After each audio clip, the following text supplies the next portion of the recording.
I'm Mary Wood. I'm an alcoholic. My sobriety birth date is July 1st, 1998. And my home group is the Came to Believe group in Rocky Mount. And I really appreciate being asked to speak. I appreciate having anything productive to do here in Alcoholics Anonymous, because my life didn't look like that before I got here. I'll get to that. So I guess we'll just hit it off. Everybody knows I'm nervous, but I've been prayed up. My husband prayed me up, so I'm grateful for that. My first exposure to alcohol was as an infant. My parents, when the kids were teething, they would rub whiskey on the gums, and my dad said, "And then you take the rest of the shot." And I come from a drinking home, but it wasn't a drunk home. It was a good home. My father was a judge, and my mother was a homemaker. She put Donna Reed to shame with her casseroles and side dishes and everything. And it was a good, sweet family with grandparents, and I have one brother. I had the croup growing up, and I brought a couple of cough drops up here because I've had kind of getting over some kind of a cold or something, so forgive me if I get into a spell. But I had the croup growing up, and if you've ever heard that, it's that scary barking cough and your baby can't breathe. My mother would hold me up in the shower until we were both pruny to, humidify all of that. And then she'd pass me off to my dad. He would give me a hot toddy, and then we'd both pass out. I'm sure he had one too. And what I found out later on was that I don't like lemon in my whiskey. So, all that lemon and honey. So I didn't, I wasn't alcoholic as a toddler or anything like that. I didn't expect to be different from anybody else. My father's family is a bunch of drinking Irish Catholics, and my mom's family is a bunch of drinking mountain people. And my favorite people in our family were these guys who would go off and get drunk and watch UFOs, and Saturday morning they were up for cartoons with me. I mean, they were the best people you could ever grow up with. I did not have a reason to drink growing up, but I'll tell you what, by the time I was 7 years old, my mother had set up this whole amazing birthday party for me. When I remember it, there's probably like a dozen or more kids there to celebrate my birthday, and a cake and presents. And what's wrong with that? I don't know, but I went missing during the party. And my mom looked all over the house for us. It's a 2-story house, and she finally found me. I had locked myself in the closet, or shut myself in the closet. And she said, "What is wrong?" And I said, "They were looking at me. I just couldn't handle people." And it's not that I didn't like those people, but I don't know. And I think it was my first memory of overwhelming self-centered fear. And so I needed a drink by the time I was 7 years old. I just didn't know it. And so, life was going on, this, good family and everything. And my first drink, I was 13 years old. I grew up in Maryland. We were Presbyterians. Now, my father's family, they were the good Irish Catholics, and we were the black sheep Presbyterians, the Protestants who were going to hell. And it was kind of like Kiwanis Church, how to be swell type thing, how to be a good citizen. And, there was nothing bad about it. But anyway, so we were in a cast. I went to a cast party. My little teen group put on a play, and and even though it was, we weren't the Catholics, we weren't the Baptists. And so there was, at this cast party at somebody's house, they had tables like we have here, these long tables spread out with food, and there was a punch bowl at this end and a punch bowl at this end. I'm 13 years old.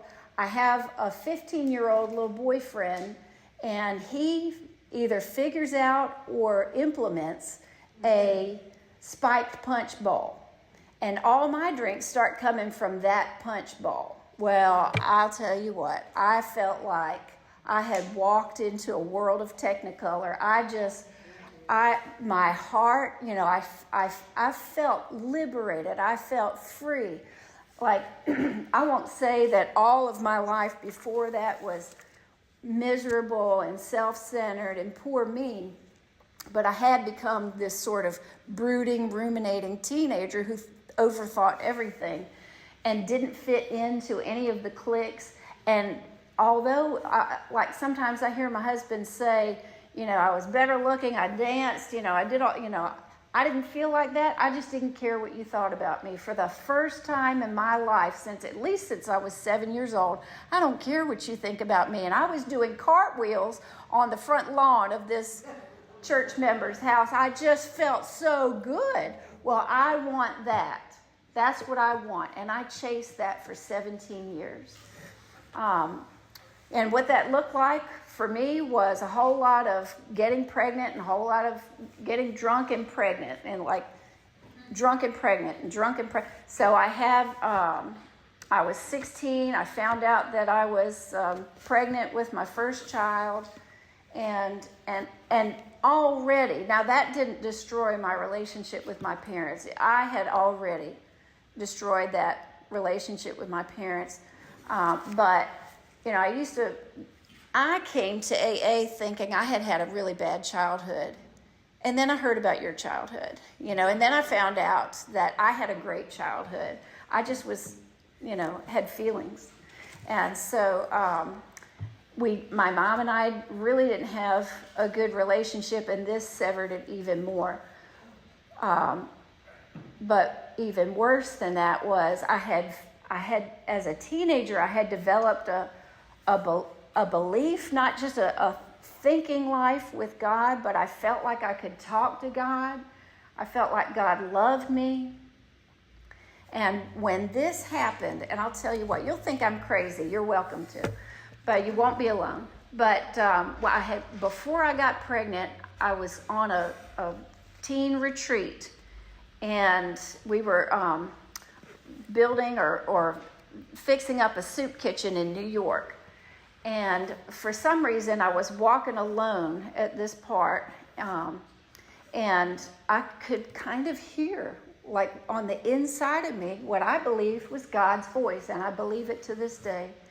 And he said, "Mary, you have got to stop or you are going to get hurt." And I knew exactly what he was talking about. I had a little boyfriend with a car, and carrying on in the back and so on. And he said, "You have got to stop or you are going to get hurt." And it was probably 2 months later. Nowadays you just have to whip out one of those little sticks, and you can be an idiot and do a pregnancy test. You had to be a chemistry major when I was coming up and perform this. And there I am at like 2 a.m. trying to make sure nobody hears me doing all of this stuff, doing my pregnancy test like a home science kit. And I couldn't believe it when it turned blue. I just could not believe it. And so my mother said that I couldn't stay there. I had to leave. And my father, I found somewhere else to live. And my father said, "What are you talking about?"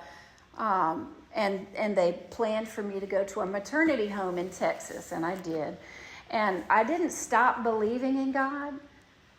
I still believed in God. But somehow during that time, I won't say that those church people didn't tell me about God, but I missed something. And I thought, God can't love me anymore because I messed up. He told me and I didn't follow. I wanted to still date my boyfriend, and I wanted to know where that line was and not cross it. And I just like alcohol, I just could never stay behind the line. And so I went to Texas, And I didn't have anything to offer this child. I was 17 when he was born. And I knew intuitively, if I take him home, which my mother said, you're not bringing a baby home, that, we're not going to have the life that I, as an adopted child, had been given. I wasn't given a perfect life with perfect parents, but we had a roof over our head. I never wondered where I was going to sleep that night. I never had Uncle So-and-so moving in. It was a stable home, and I couldn't offer that to my child. And so I did what I thought was best, and I placed that boy for adoption in 1985. And I will tell you what, that is good drinking material right there. I would say to myself, my parents wouldn't let me have my child. My parents, put a price on me having my child. I can't do, and it was all about them, and it was none about me. Like, my parents did not get me pregnant. That's not the case. I ended up in that situation because I didn't take steps not to be in that situation. That's just what it is. And it took a long time to get there. All my life, I had looked at everybody else and I had never looked at me. Well, more drinking and more getting pregnant. Now I'm a 2-time loser. I go back to that maternity home in Fort Worth, Texas in 1987. I'm a college student now. And while somebody else is doing their second summer course, I went to the maternity home to have my baby. Just fit that into my schedule before I go back for fall classes. Because what could be wrong with that? I didn't give myself any time to process that. And I won't go into all the gory details, but I didn't look like the little, sorority girls. I mean, it was just, I was a case. And when I got to that intake, you have an intake session with a psychiatrist. I don't know why. I think some of them need a psychiatrist. But he says to me, well, I guess we didn't teach you anything. And years later, I wore that shame, that guilt. I wore, I didn't even feel second class. I just felt so low. I hated myself so bad. And years later, when I look back at that in AA, I thought to myself, you're right. You didn't teach me anything about alcoholism. You didn't teach me how, I didn't get a program to live, a design for a living that works under any circumstances. So I placed my second son for adoption. My mother kept some kind of a relationship with me. My dad was kind of good time Charlie and just sort of everybody smile. We're not going to have any problems here. So, I came back that first time I came back and they had a homecoming party for me and I was grieving. I just felt so disconnected. And while that was going on, I just pointed more and more fingers at people. Fast forward, I finally, finished college on time and took a hostage, found someone to live with me, and then I sort of bullied him into marrying me. Don't you love me? How come this and this? Now, I didn't want to get married to him. I promised him I would not be monogamous to him when we first got together. But a little while into it, why don't you love me enough to make me your wife? Just crazy. And so I don't know why he did. We were drinking buddies who moved in together. That was sort of the premise of our relationship. And that worked for a while. And then it didn't. That's not really viable. By this time, I have talked myself out of any sort of belief in God. I really felt like if that were true, and I'll tell you what, college helps. A 4-year liberal degree can absolutely cure you of having a sense of spirituality or religion, at least Christianity. And so, by the time I got through that whole experience of going to college and, the minute after we graduated getting married, I really had convinced myself The only afterlife I want is you can plant my ashes under a strawberry bush, and maybe then something good will come out of this. I couldn't stand myself. I could not wait for my head to turn off. I had spent those 4 years in that school, a little bit of schoolwork and a whole lot of drinking and drunk dialing people and running up long distance calls. And so I graduated, and we moved out to Kansas. I became an office assistant and really had a good time over there at KU in facilities planning. It was the first time I really had something to do, and that was having something to do. I found out later that really helps. You know, I can't be thinking about me when I've got this to do, and so pretty soon after that, moved back to North Carolina. And I'm pregnant. But now I'm pregnant with my husband's baby. Now, I'm the same crazy girl.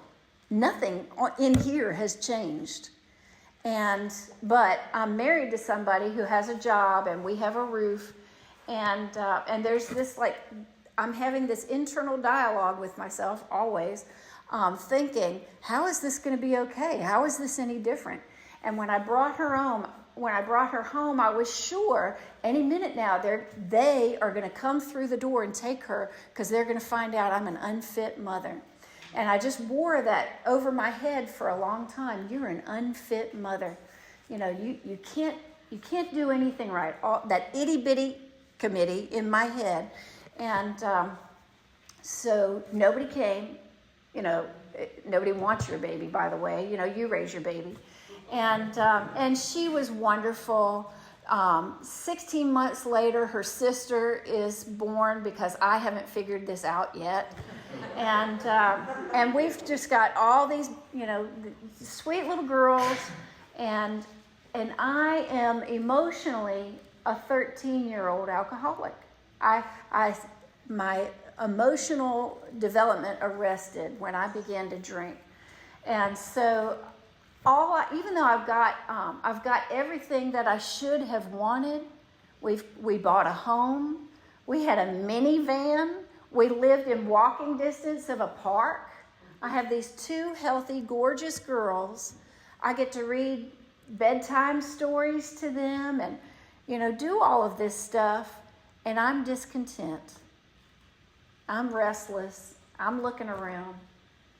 And every night I pick a fight with him over, I don't know. He said, when are we going to stop talking about being married and just be married? And I thought, I don't know. And I couldn't stop grieving over those 2 boys. And he said, why don't you stop worrying about that and start being grateful or happy for these girls? And I thought, well, I'll just pull that out of my sock drawer. I didn't know how to turn off the self-loathing and the grief. I couldn't stop living in the past. I was so sad, and I was so unkind to myself. And that was my baseline all the time. Until, you know, there's like this little window when when I'm drinking and I feel it and it hits, and, you know, what is it, a half hour, an hour? You know, it wasn't all night like it was when I was 13, which, by the way, ended in bed spins and vomit. I was telling Paige earlier that I tried oysters twice. They made me sick twice. I never tried the first oyster experiment ever again. Once I realized this is real. But with alcohol, you know, it's going to work this time. I'm going to get to that zone, and I'm going to stay there this time. And I wouldn't. I would overshoot the mark and pick a fight with him, and then, you know, I would go out I had a pottery studio that I would do some real drinking now. And so it was not a happy marriage. And I blew it up. They don't like it when you cheat on them. And so at first we didn't get divorced. And so there's a lot of details, you know, like this is not a 5th step moment, but it was rough and it was ugly, and And I felt like we're never going to get past this, because we didn't have any tools to do that. We didn't have any way to get past that kind of pain. That's not you burnt the toast, or, I hate your coffee, or put the seat down. That is rough stuff. And so I said, I feel like I'm being punished. And he said, well, you need to be punished. And I couldn't argue with that. But it's just, when is it going to end? I have no idea how long this is, how long do I have to live like this? And so we're going to pull a geographical, because you know what? It couldn't be my cheating, it's this town. That's what's wrong. And so we had lived in Wilson, North Carolina, and now he took a job at Topsail. He had gotten into town management. He went from being a safety officer in Wilson to now he's going to be the town manager of Topsail. And this is 1998, January.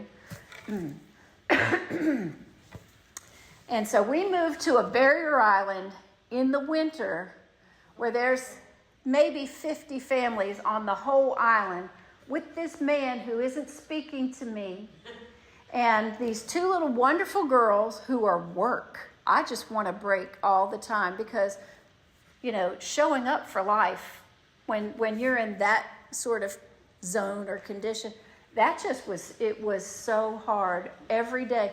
All the things that I had played growing up, what do you want to do? Oh, let's play house. And I would play that we're cooking, and I would play that I had babies. And I had dreamed about this from before my first, before that birthday party where I turned into that crazy girl. I have been dreaming my whole life of being a mother, and now, I can't stand it. I need a break. The thing that I wanted the most. And so, I guess it was February. That's what it was. So February of 1998, this girl that hasn't seen me in a couple of years, we had been friends in Wilson, then she moved to Myrtle Beach. She's having her big 40th birthday bash, and she invites her friends. So it's going to be this fun girl weekend at her place. We descend on this restaurant where she works, a really nice restaurant. Well, I'm going to be her good friend and bring a bottle of wine. And I'm the second person to arrive. Somebody else is already there, and she has a beer in a bottle that I've never seen before. I need one of those. You know how your grandmother's flower jar had a contraption on it that would open and lock it up, like snap shut tight? That beer had that on there. Wow, I need that. And then her husband, he's a good host, so he's got wine for the table for the people who weren't like me and brought their own. So I've got 3 going at one time. Now, I'm a full-blown drunk driver, and I have been ever since I've been driving, but I don't want them to know that. And a miracle happens. I'm actually just about falling down, knee walking drunk. And somebody says, let me give you a ride. And I said, yes. You don't have to be in Alcoholics Anonymous to have miracles happen in your life. I never accepted help. I was fixing my own breakfast by the time I was 3 years old and could climb on the cabinets, because help, for some reason, my brother didn't have this problem. I thought help meant that I'm weak and there's something wrong with me. I don't know where that notion came from. My mother would have loved nothing more to serve me, because she loved having children. She didn't feel strapped and stressed and miserable and sorry for herself that she had these children. She had a servant's heart, and I just pushed her away. I can do this. I put my own Christmas toys together. I don't need you. I'm serious, just like a totally squirrely little kid. And so a miracle happened. I allowed somebody to drive me home from to her home from that restaurant. Well, I am not a pure alcoholic in the sense that I never put any other mood or mind-altering substance into my body, but that was my love affair. And when other people, my age were trying to get high and smoke things and stuff, I thought to myself, I don't know how that's going to go over. I know how to drink, and not cough or get out of control. And, I know how to do this. So when I was part of that crowd in high school that, we would be at those parties where there's a little bit of this and that happening in each room. But I stayed with what I knew how. I knew how to drink, and I felt I did it well. And so that night, somebody started passing a pipe around, and I thought, you know what? I've heard things about that pipe, and if I take that pipe, maybe I won't get sick tonight. That's not how it works. But that was my one sort of episode with that, and so she's got this beautiful brand new Myrtle Beach home. I get sick all over her bathroom and then lie about it, and I wake up the next day because it was party means more, right? That, to me, that's what that means. Let's have a party. And and I said Saturday morning, because all of the girls are staying over for this whole weekend. There's like 4 or 5 of us. And I said, wow, that was rough. I think I'm just going to drink normal today. And these girls looked like deer in headlights, and they said, yes, Mary, just drink normal today. They hadn't been around me. They hadn't seen the progression. I don't know if they'd ever seen me drinking like that. Like when we used to see each other, it would be taking your kids to kinder music together, and Mother's Morning Out at the United Methodist Church on Thursdays. I don't think we had really drank together, and they weren't prepared for what they had brought into the little fun thing. I almost cut my neck off on a clothesline and all this stuff. And I said, I'm just going to drink normal today. And they said, yes. So I drank my normal. And I felt fine with that. And now it's Sunday morning, and I did not want to go home to that man who hated me. I did not want to go. That house was literally freezing, like emotionally and physically. He's got something for the air conditioner. And it was a painful place where I was so lonely. I've heard it said that alcoholism is a disease of loneliness. And that's certainly a part of it. It has been for me. Where even though I'm surrounded by people, I'm cut off. And and isn't that what I wanted, at least partly when I was drinking, was to feel okay with you. And it gave me that, and then it took me away. Alcohol had been my best friend, and years later, I came to realize it was really like an abusive relationship, where your friend shows up with black eyes, and she says, "But he really loves me," and that's really what my drinking was like. And so I don't want these girls to know that I'm a drunk driver. And so I say I have got to go. It's Sunday morning. I know I've got to start drinking. I don't understand why you hear about these folks who never drank in the morning. Well, why didn't you? I have no idea. And by the time I'm ready to start, like meditate or thinking about, maybe I do have a drinking problem. I remember sitting, now this is 1997 maybe. I would sit at the table and think to myself, maybe I could just drink on Tuesdays, Thursdays, and Saturdays, because that would give me a weekend day. Or, if I could just wait until happy hour. And then I thought, my mother drank sherry, gross, out of a little Dixie cup with her sandwich, her handful of chips, and her one Pepperidge Farm cookie. My mother would say things like, everything in moderation. And she was the girl who could smoke 2 or 3 cigarettes in a day, and then she was done. I was a chain smoker. And so anyway, I thought she drank a cup of sherry at lunch. If I could wait until lunch, I would be a lady like my mother. And, by 10 or 10:30, I'm thinking some kindergartner's got to be eating lunch by now, and I'll whip it out, right? So I have got to get out of there and start drinking. And I get into my car, and I say to nobody, right? Because I gave up the God idea a long time ago.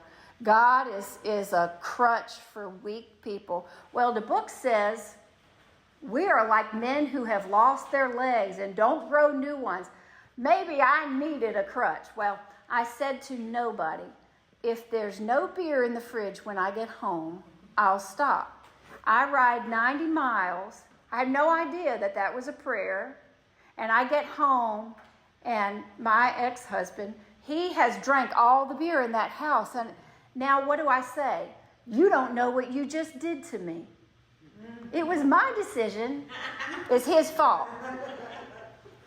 And so I white knuckle it. Well, I'm a nurse now. Don't do that. Get some medical help, detoxing from alcohol. Dependency is a medical matter, so I'll just leave it at that. Well, I didn't know anything. And see, why would I know anything? I'll just stop.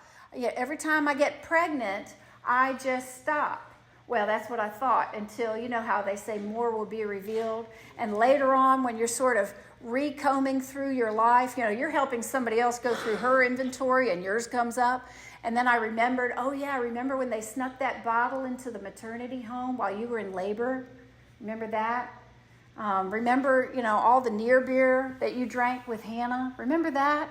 And so anyway, but I thought of myself as somebody who, and I did, for the most part, I didn't drink during those pregnancies. So I said to myself, I can stop. Look, I stopped before. I'll just stop. My God, nobody had ever told me anything about, first of all, I didn't really understand that I was alcoholic. And even though I had first said that when I was 16, years and years into my alcoholism, that idea has completely left me. I know there's something wrong with me, but I don't know what it is. Well, I know what I don't want it to be. Don't take my booze. But how could I be alcoholic if I didn't drink? And what I know today is that alcoholism is progressive. It doesn't get better or given any length of time. It doesn't stay the same. It gets worse. And so for me, yes, you were able to manage a period of sobriety or sobriety here, right? But that, that was finite. We know the baby's coming and there's going to be another drink. And the idea of just stopping for no good reason, I didn't love myself enough to not drink. I knew there was no hope that there was any kind of a God who would love me. Because if you'd done what I'd done, there's no way. There's no way. And so I say, miracle number 2, I don't feel like stopping drinking I don't know if that was a miracle or not, but I know it was a miracle when I'm standing in my kitchen and I say to nobody, I think I need help. And I walked across the kitchen. We had a bookshelf in our kitchen. And some of you look young enough that you probably don't remember this. We used to have phone books. And in the front of that phone book, it would be yellow, and you could find a business. And I can't explain how I thought to look up Alcoholics Anonymous in that phone book. And today I believe it was God. I think it was God working in my life, doing for me what I couldn't do for myself or didn't know to do for myself. And I dialed this telephone number, and there's a place called Intergroup in Wilmington. And some woman who is a sober alcoholic, I don't know what day of the week it was, that this woman would have been spending her time sitting there manning a phone. She answers the phone. And I tell her something. I don't remember the phone call. I think I have a problem. I don't know. I'm sure she offered to have somebody come out and help me. No, you can keep all your AAs and your Baptist and your Jehovah's Witness to yourself. I don't need anybody knocking on my door with literature, right? And she directs me to a meeting of Alcoholics Anonymous. I go to this meeting in Hampstead, North Carolina, and it's in a Sunday school room, and there's conference tables, like 2 conference tables just like these. And there is a really well-dressed woman sitting at the end. She's got like a power business haircut and dressy casual business clothes.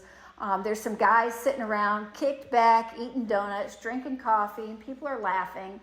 And I know who she is because I'm smart. I'm a college graduate. She must be the president of AA, and this is their board meeting that I've crashed. And so, they're talking about things. It's really cryptic. I don't understand how everybody knows what we're talking about because nobody's like giving me a handout or anything. And so finally I think to myself, they probably want to know why I've come to their meeting. So I stand up at my first AA meeting and tell my story. And they just, looking at me, and these 3 older women, like a lot older than I am, break out laughing. And I just looked at them because this was a really sad story. And this woman says, "That's okay, honey. You're just telling our story." And I thought, what is this place? And they said, "Keep coming back. You're in the right place." And I thought, how do they know that? Because I didn't know. And I lied for about 3 months. I would say, "My name's Mary and I'm an alcoholic." I didn't know. But they had free coffee and free cookies, and nobody there was mad at me because I hadn't cheated on them. And they seemed to really want me to be there. I didn't have anywhere else to go. It was a lifeline to me to be at that meeting because everything else was painful out here. And I would come in here and they would read How It Works, just like you all read.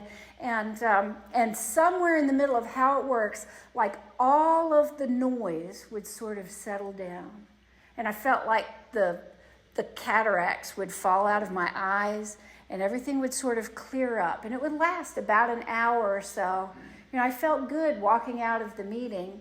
And then I would go back to that place where I don't feel connected. I don't have what I'm looking for. Well, and I don't know how to fix this. So this little woman who she's about 4 foot nothing. She has Coke bottle glasses on and a cigarette in her mouth, and she looks like George Burns. And she says, "You need to pray for sobriety." And I said, "Betty, I don't believe in God." And she said, "I didn't ask you that." And she didn't care, was not interested in debating theology with me, because I tell you what, I couldn't wait for those Baptists and Jehovah's Witnesses to show up at my door, and I'd whip out my old biology manual, and we'd start talking about them 6 days, and I'd say, "Well, what about this, and what about this?" And I would chew on people long. I knew just enough scripture from growing up in church and just enough biology. I ate them up alive. I had one Jehovah's Witness tell me, "I gotta go now. I think my wife is calling me." And I'd be like, "Well, you come back anytime and bring her with you." That was my nature. I had this kind of a Paul nature or Saul nature who just sort of loved cutting them down. And so anyway, she did not engage in that kind of nonsense with me. She said, "If you want what we have, you need to do what we did." And she said, "Pray in the morning, God, please keep me sober. Pray at night, God, thank you for keeping me sober." Well, I've got this crazy head, so I can't just follow directions. And I say, "God, if you're real, if you're there, please keep me sober. God, if you're real, if you're there, thank you for keeping me sober." And about 2 weeks into that, everybody else is in bed. I was born a night person, and now I'm a night shift RN. I get paid to be a night person. But this was back when I was still a little, trying to recover housewife. I'm dry and I'm praying to, to what? I don't know. Why would that change my life? Just talking magic into the universe like that. How's that supposed to work? And one night I said, I can't just hope that you're real. I have to know. Well, I don't know that the God of the universe, the great architect of the universe, owes me a response. But he gave it to me. And I had kind of an Ezekiel vision of now he knew I was afraid of old graybeard. And I felt like I was sitting on this kind of a grandmother's lap. I'm not saying that God is a woman or a man. That was just the feeling that I got, was that I was safe and loved and nurtured. And I didn't do anything to get like that. It just was given to me. And then I'll tell you what, oh my gosh, somebody's here. Somebody's here. Somebody who loves me. And I came to believe that whatever God was, he was a somebody who loved me and brought me into sobriety and gave me a relationship through that old lady who taught me to pray. And so they told me, Mary, work the steps or die. You have a choice today. And I had seen people sort of disappear and nobody knew where they went. Well, I didn't want to go disappear out into I don't know where. So I did the deal. And I was terrified to do my fourth step because I was afraid to look at my stuff. I thought, I'll explode if I look at all of this in one day. And because, you can't stop thinking about that fifth step when you're doing your fourth step. So I get that down, and I ask a woman to listen to my fifth step. And I tell her about giving those boys away. And she says, me too. She was a birth mother too. She had given her daughter away. Now, I'm sorry, what are the chances that you're going to find a 10-year sober AA woman at your home group on a barrier island who she had that same not too usual experience? And she says, me too. And I thought, this God stuff is getting weird. This is amazing. And so my life takes off. I don't hate myself all the time anymore. I know we're getting sort of to the top of the hour, and it's, so what my life is like today, I have been given a sober, I ended up coming to Christ. That's a crazy story. In the end, I'll tell you that the end of that story is that I get stopped by the cops for getting baptized. My husband had told everybody that I was had a nervous breakdown and left him. I resented him for that for a long time until I realized he was right. And so then, everybody who worked for the town had heard that story. And when I got baptized, they put it and anybody at that church, it wasn't just me. They put it in the newspaper. So the police officer pulls up to me. I'm like in a bikini and a sarong walking my lab. And he said, and I'm scared. Oh my gosh, it's the police. Even though I'm just walking my dog.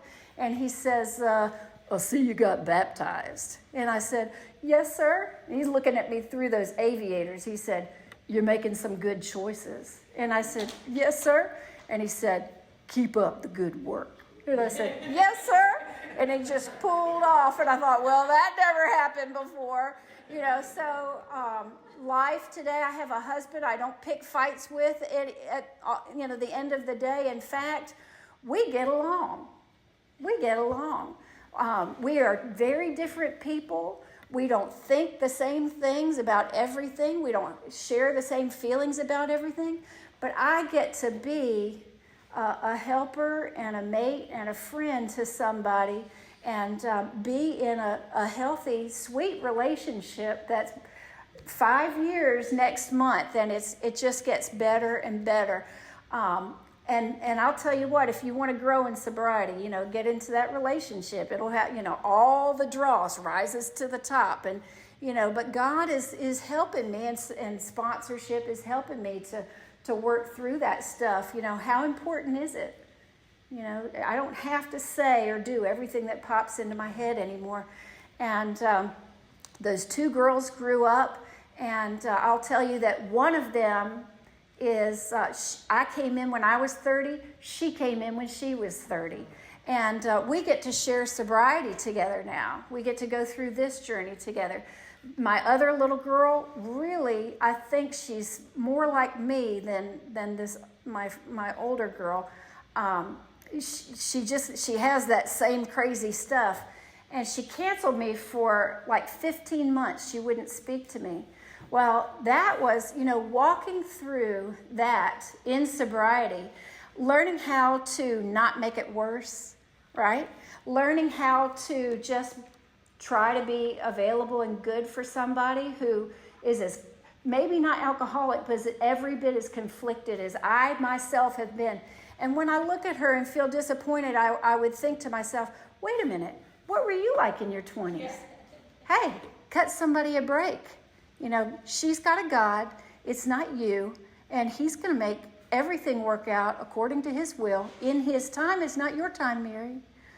In fact, when I got sober, I was ready for that boy to come back into my life. My oldest child that I had placed for adoption, that I had drank so hard over losing. And I said, okay, God, I'm sober. You can give him back to me. And God said, we got some work to do. And then 2 years in, I become a Christian. I said, I'm a double winner, Lord. It's time to give him back to me. And he said, we got a lot of work to do. And I just, I finally took my hands off of all of that. And in 2009, I got a letter. And I have been blessed to be reunited with my oldest child. I never thought I would see him. I certainly never thought I would be holding his child. And she calls me Granny. Just like and I have 2 other grandkids from my daughter, my oldest girl. And, God has made me somebody who can be rigorously honest and trustworthy, so that when I put my fingerprint down on that Pyxis machine that holds all that medication, and I promise to waste that medication with somebody else, I do what I'm supposed to do, and I don't wake up. I'm not saying it's all good. I hate that, it's all good. I don't feel like that 100%. This crazy girl's never going to always feel all good all the time, because I still have a propensity to overthink. But what I know is my husband will tell me, and he'll tell you, live where your feet are. Is it okay right now? And, what's the next right thing for me to do? And as long as I keep these principles in my life and keep you in my life and keep a loving, merciful, long-suffering God in my life, it's going to be okay. Thank you.